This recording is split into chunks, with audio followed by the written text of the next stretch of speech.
जी हां, एक धक्का और दो, आतंक को तोड़ दो। जम्मू कश्मीर में आतंक जब आखिरी सांसें गिन रहा हो, जनाजे पर जिंदा हो, तब आतंक को एक धक्का और देने की जरूरत है। कल सुरक्षा बलों ने घेरकर 10 लाख के इनामी आतंकी जुनैद मट्टू, नासिर वानी और आदिल मुश्ताक को मार डाला। आज आतंकियों के जनाजे में भारत विरोधी नारे लगाए गए। हमारे देश के वीर जवान इन दिनों आतंकियों के लिए काल बने हुए हैं और यही वजह है कि अंत की ओर बढ़ रहे आतंकी इस वक्त बौखलाए हुए हैं। इसी बौखलाहट में वो वारदात को अंजाम दे रहे हैं और यही वक्त है जब देश के दुश्मनों के संपूर्ण सर्वनाश के लिए एक और धक्का देने की जरूरत है। कश्मीर में जनाजे पर जिंदा आतंक देखिए।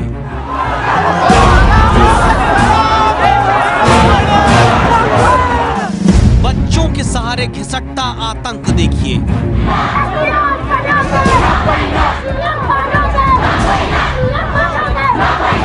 कश्मीर में आखिरी सांसें लेता आतंक देखिए।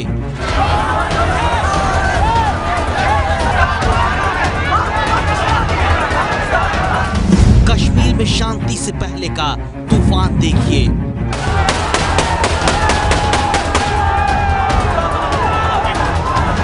पाकिस्तान की साजिश का बुझने वाला जहर देखिए।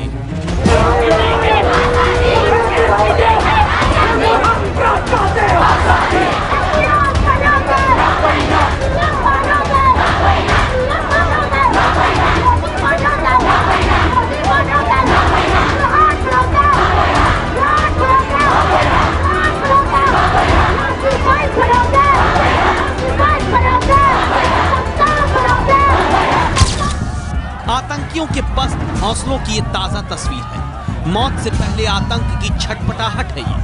आतंकी नासिर वानी के जनाजे में बच्चों से नारे लगवाए जा रहे हैं। ये साबित करता है कि आतंकी साजिश कश्मीर में किस कदर कमजोर हो चुकी है। अब कश्मीर में मुर्दों के सहारे जिंदा होने की कोशिश कर रहा आतंकवाद देखिए।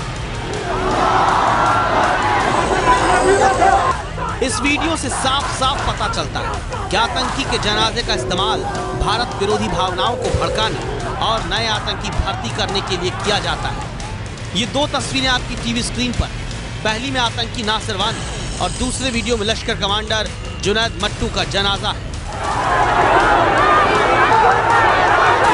नासिर के जनाजे में पहले दो आतंकी दिखते हैं जिन्होंने हवा में कई गोलियां गिराई।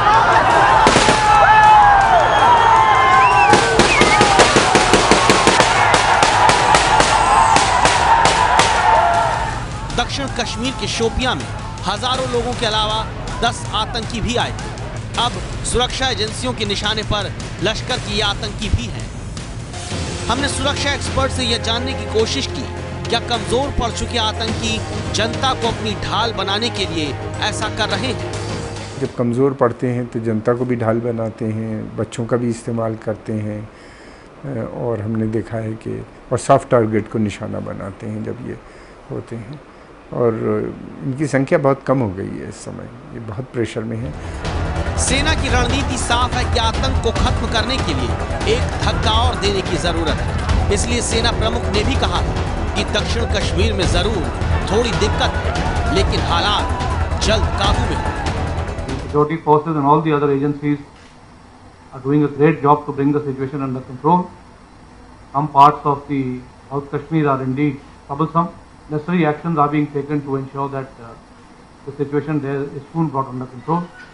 Therefore, I don't think there should be any cause for worry for anyone. इसीलिए हम कह रहे हैं कि ये कश्मीर में शांति से पहले का तूफान है। यहाँ शांति और तूफान को समझाने के लिए हम आपको दो तस्वीरें दिखाते हैं। सेना सीआरपीएफ धड़ाधड़ आतंकवादी मार रहे हैं। आतंकी हार के भागते हुए पुलिस पर हमला कर रहे हैं। इसी जून महीने में अब तक 24 आतंकी मार गिराए गए हैं। कल लश्कर कमांडर जुनैद मट्टू समेत 3 आतंकी कुलगाम में मारे गए। 10 जून को बांदीपुरा के गुरेज सेक्टर में 1 आतंकी, 9 जून को उरी सेक्टर के बारामूला में 5 आतंकी, 8 जून को कुपवाड़ा के माछिल सेक्टर में 7 आतंकवादी, 7 जून को भी कुपवाड़ा के माछिल सेक्टर में 4 आतंकी, और 5 जून को भी 4 आतंकियों को सुरक्षा बलों ने मार गिराया। जून में अब तक 12 सुरक्षाकर्मी शहीद हो चुके हैं, लेकिन ये आर पार की लड़ाई है। सरकार ने सेना और सुरक्षा बलों को आतंकियों के सफाई की खुली छूट दे दी है। सेना और सुरक्षा बल आतंकियों पर बुरी तरीके से हावी हैं और आतंकियों के हौसले पस्त हैं। निराश हताश आतंकी अब जम्मू कश्मीर के स्थानीय पुलिस वालों को अपना निशाना बना रहे हैं।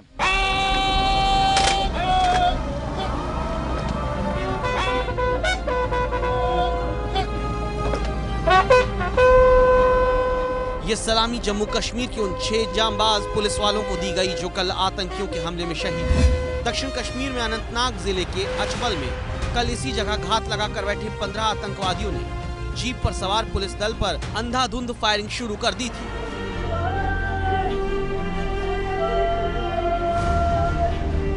छत्तीस साल के फिरोज उन शहीद पुलिस वालों में शामिल थे। पुलवामा के रहने वाले फिरोज अचबल थाने में SHO थे। मीटिंग है क्या है खाना बल में, वहाँ वापस जाते वक्त अपने स्टेशन पर उसके जाते वक्त अटैक हुआ। ये कश्मीरी का नुकसान है, कश्मीर का ही नुकसान है। फिरोज की 2 बेटियां हैं, पत्नी और माता पिता हैं। बड़ी बेटी 5 साल की सिमरा है जिसे पता ही नहीं उसके पिता शहीद हो गए। वो ट्यूशन जाने के लिए तैयार हो रही है।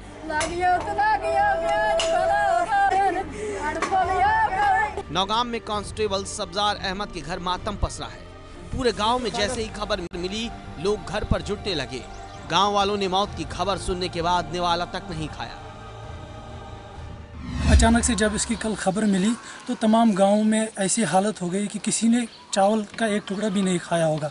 ये अपनी ड्यूटी कर रहा था, अपने घर वालों के लिए कमा रहा था, रोजी रोटी के लिए गया था, लेकिन हमें क्या पता था कि इसके लिए मौत इस तरह होगी। आंखों में आंसू लिए श्रीनगर में भतीजे का शव लेने आए ये अब्दुल गनी है। 38 साल के कांस्टेबल तस्वीर अहमद को आतंकियों ने मारा और फिर शव के साथ बर्बरता की।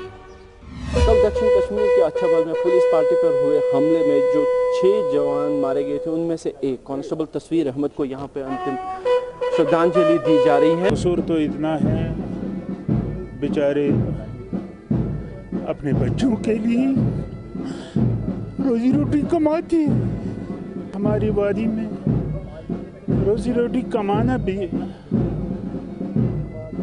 बोझ बन गया। राष्ट्र रक्षा में शौर्य और शहादत देने वाले इन कश्मीरियों पर हमला करना आतंकियों की छटपटाहट और हार का नतीजा है। 90 से ही जम्मू कश्मीर पुलिस को निशाना बनाते आ रहे हैं। उसके लिए जम्मू कश्मीर पुलिस पूरी तैयार है, तो वो अपना काम करे, हम अपना काम करें। दरअसल सेना आतंकवादियों को चुन चुन कर मार रही है। आतंकी भी सेना पर हमले कर रहे हैं, लेकिन सजग सेना और CRPF हमलों को नाकाम कर रहे हैं। इस बीच Jammu Kashmir police soft target है जिस पर आतंकी लगातार हमले बोल रहे हैं। ये वही आतंकी हैं जो घिरने पर स्थानीय कश्मीरियों से ही मदद मांगते हैं, लेकिन सेना और CRPF पर हमले में नाकाम होने पर स्थानीय पुलिस वालों पर न सिर्फ अंधाधुंध गोलियां बरसाते हैं बल्कि उनके शवों के साथ बर्बरता भी कर चुके हैं। कुलगाम में आतंकियों ने ऑडियो जारी कर स्थानीय लोगों से पत्थरबाजी की मदद मांगी थी ताकि वो सुरक्षा बलों से बचकर निकल सकें। मैदानी कारजारस में वुनकन सोन लश्कर कमांडर बे तमिस बेज साथी लड़ान, क्योंकि वुनकन यम सोन सरमायु यम बचावन याद थवन कि तमाम संगबाज मुजाहिदन खासतन संगबाज मुजाहिदन अपील करन कि तुम वातन वुनकन मैदानी कारजार और वनिस मज दिन पन्न मुजाहिदन बायन हूँ साथ तमन कड़न सही सलामत। वसलम। इतना ही नहीं, आतंकवादी बार बार तरह तरह की धमकी वाले वीडियो भी जारी कर रहे हैं। कश्मीर घाटी में आतंकी अपने प्रचार वीडियो भी जारी कर रहे हैं। एक वीडियो ऐसा है जिसमें आतंकी वारदात से पहले आतंकियों को चाय पीते दिखाया गया है। आतंकियों के इस वीडियो प्लान का मकसद क्या हो सकता है, यह हमने सुरक्षा जानकारों से समझने की कोशिश की। दिखाना चाह रहे हैं क्योंकि उनको इस वक्त प्रेशर है, उनके पास लोगों की कमी है, लेकिन वो दिखाना चाह रहे हैं कि हमारे पास लोग हैं, स्टोन पिलर्स हैं, हमारे पास पब्लिक की सपोर्ट है, इस तरह की चीज़ें। ये एक धोखा देना वहाँ के लोगों को, आम लोगों को, ताकि उनमें ये न फीलिंग आ जाए कि अब ये आतंकवाद ख़त्म हो रहा है। सेना के कंधे से कंधा मिलाकर राज्य सरकार भी काम कर रही है। लोगों की बुनियादी दिक्कतों को दूर करने का काम तेजी से चल रहा है ताकि आतंकी मासूम लोगों को गुमराह कर अपनी आड़ न बना सके। आप बंदूक से, फौज से कोई मसला हल नहीं कर सकते हो। बात करने दो, आपने तो बहुत बात की, आपने तो बहुत बातें की, मुझे बात करने दीजिए। इसके बगैर कोई चारा नहीं है। मुझे लग रहा है कि कार्रवाई जो चल रही है वो पहले की तुलना में उसमें काफी अंतर है और उसका प्रभाव भी देखने को मिल रहा है। कश्मीर में आतंकियों का जोर दक्षिण कश्मीर के 4 जिलों में सबसे ज्यादा है। यहाँ पाकिस्तान की साजिश है स्थानीय युवकों को गुमराह करके आतंकी मोहरा बनाने की। वहीं नॉर्थ कश्मीर में विदेशी आतंकी हैं जो बड़ी वारदातों को अंजाम देते हैं। सेना ने आतंक की सप्लाई और घरेलू उत्पादन पर अंकुश लगाया है। इससे पूरी शांति की उम्मीदें मजबूत हुई हैं। एलओसी पर भले ही पाकिस्तान घुसपैठ कर रहा हो, लेकिन घुसपैठ की कोशिशें नाकाम भी की जा रही हैं। आतंकियों को भी मारा जा रहा है। आतंकियों की सेना सीआरपीएफ कैंप पर हमले की कोशिशें उनकी जान की दुश्मन बन चुकी हैं। 10 दिन पहले ही नौगाम में लेफ्टिनेंट इकबाल और उनकी टीम ने 4 आतंकियों को मार गिराया था। इसके अलावा कश्मीर में घुस चुके आतंकियों के आका को सेना चुन चुन कर मार रही है। पिछले साल हिजबुल मुजाहिदीन कमांडर बुरहान वानी के बाद सब्जार और कल ही लश्कर कमांडर जुनैद मट्टू को सुरक्षा बलों ने ढेर कर दिया। कश्मीर का भविष्य संवारने के लिए सेना और सीआरपीएफ लगातार काम कर रही है। सेना कश्मीरी बच्चों के उज्जवल भविष्य के लिए सुपर 40 चला रही है, तो सीआरपीएफ ने मदद के लिए घाटी में हेल्पलाइन नंबर शुरू किया है। ऐसे में अब कश्मीर में जो तूफान है वो शांति की तरफ बढ़ रहा है। इसलिए हमने इस स्टोरी को नाम दिया एक धक्का और दो, आतंक को तोड़ दो। श्रीनगर से आसिफ कुरैशी की रिपोर्ट। ये है एबीपी न्यूज़, आपको रखे आगे।